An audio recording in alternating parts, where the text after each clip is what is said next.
আসসালামু আলাইকুম। অনেক দিন পর একটা ভিডিও নিয়ে আসলাম। মূলত আজকে আমি আমার নানার বাড়িতে আসছি। আমার নানার বাড়িতে প্রতি বছরই এমন একটা বড় মেলা হয়। সেটা সবচেয়ে বড় মেলা চরণদ্বীপ দরবার শরীফের মেলা। সকাল পর্যন্ত চিন্তা ছিল আসবো না, কিন্তু আমার মন খারাপ দেখে আমার হাজব্যান্ড সকালে বলল চলো মেলায় যাই। তারপর আমি আমার ভাই বোনদেরকে ফোন করে বললাম তোরা রাস্তায় আয়, তোদেরকে রাস্তা থেকে একেবারে মেলায় নিয়ে যাব। তারপর ওদেরকে সাথে নিয়ে মেলায় চলে আসছি, একেবারে মেলা থেকে বাসায় যাব। তো এখানে আমরা নৌকা, দোলনা সবগুলোই চড়লাম। এরপর আমার ছোট্ট ভাইকে একটা বেলুন কিনে দিলাম। তারপর আমার হাজব্যান্ড আর আমার খালাতো ভাই উঠলো দোলনা চড়তে। তারপর ওরা দোলনা চড়তেছে। আসলে এই মেলাটা আগে আরও অনেক বড় ছিল, কিন্তু এখন মানুষ ঘরবাড়ি করতেছে, তাই জায়গা সংকীর্ণ হয়ে আসতেছে, সেজন্য আর আগের মতো বড় হয় না, তাই আগের মতো মজাও নাই। আসলে ছোটবেলায় অনেক বেশি মজা ছিল এই মেলার। সারা বছর অপেক্ষা করতাম কখন এই দিনটা আসবে। আসলে আমাদের ঈদের দিনের চাইতে এই দিনটা অনেক মজার হতো, কিন্তু আগের মতো সেই মজাগুলো আর নাই। তবুও একটু একটু ফিল তো আছেই। তারপর সবাই মিলে আইসক্রিম খাচ্ছি। এই যে সবাই আইসক্রিম যখন খাচ্ছে, তো আমার ছোট্ট ভাইকে মানে ও দেখে থাকছে খাওয়ার জন্য, ওকে দিব নাকি দিব না চিন্তা করলাম, দিলে ভালো হয় নাকি খারাপ হয়। তারপর আমার হাজব্যান্ড বলল একদিন খেলে কিছুই হবে না। তারপর কি করলাম, ওকে দিব না করেই চিন্তা করলাম না একটু দিয়েই দিই, কি আর হবে একদিন খেলে। তারপর ওকে একটা দিলাম। ও অনেক কিন্তু পেয়ে অনেক খুশি হয়েছে, অনেক মজা করেই খাচ্ছে।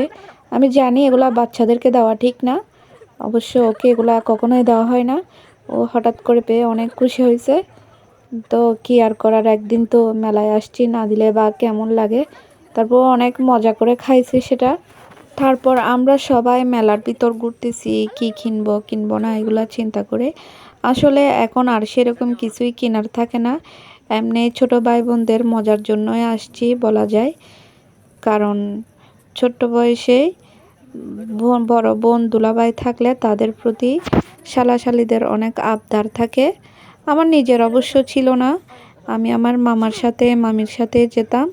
তো আমার কপালটা তেমন একটা ভালো ছিল না, বাট আমার ভাই বোনদের কপাল ভালো বলেই ওরা ওদের দুলাভাইয়ের কোলে চড়ে হাতে ধরে যেতে পারতেছে।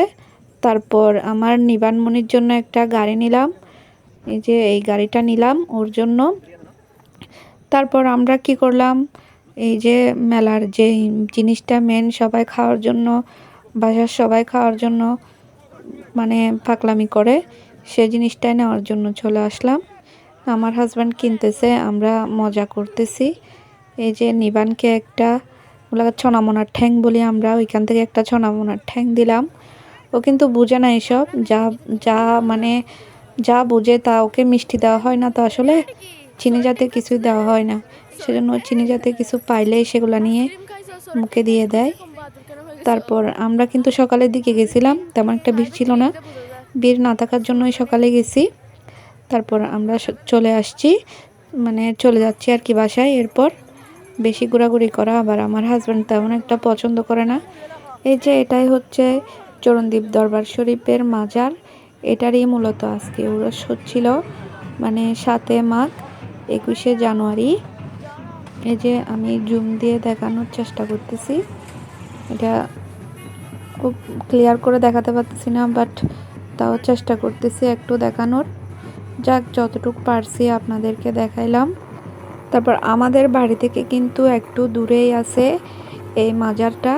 তারপর আমরা হেঁটে হেঁটে চলে আসতেছি, আমরা সবাই একসাথেই চলে আসতেছি।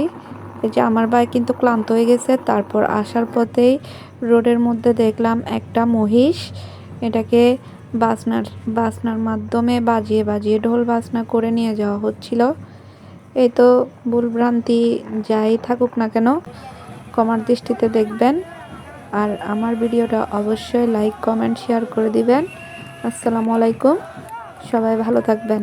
আবার এখানে অনেকে এসে বলবেন এগুলা ভণ্ডামি, বা এই ভণ্ডামি নাকি কি জানি না, কিন্তু এটা আমাদের মানে উরসটা আমাদের ঐতিহ্য বলা চলে।